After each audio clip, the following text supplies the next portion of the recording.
Vietnam यात्रा चीन पर अंकुश लगाने के लिए नहीं, वैश्विक स्थिरता प्रदान करने के बारे में है, बोले बाइडेन।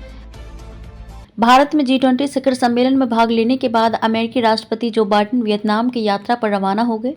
G20 शिखर सम्मेलन के समापन से पहले ही बाइडेन वियतनाम की यात्रा पर निकले। बाइडेन सम्मेलन के तीसरे सत्र वन फ्यूचर पर चर्चा करने से पहले ही वियतनाम दौरे पर निकल गए।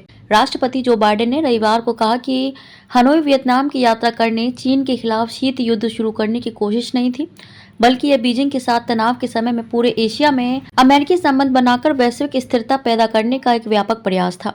यह यात्रा चीन को नियंत्रित करने के बारे में नहीं है, बाइडेन।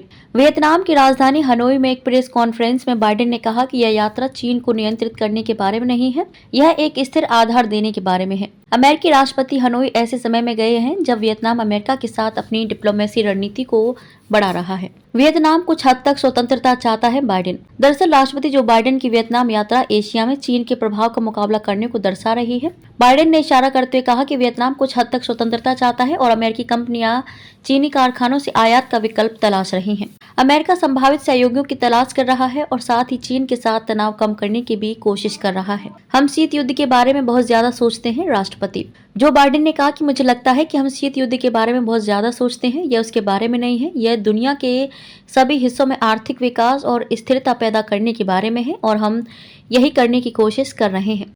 उन्होंने कहा कि हमारे पास स्थिरता बनाए रखने के लिए दुनिया भर में गठबंधनों को मजबूत करने का अवसर है, यह यात्रा इसी बारे में है। बाइडेन ने कहा कि पिछले 5 दिनों में उन्होंने दुनिया भर की यात्रा की, वॉशिंगटन से नई दिल्ली और अब हनोई तक।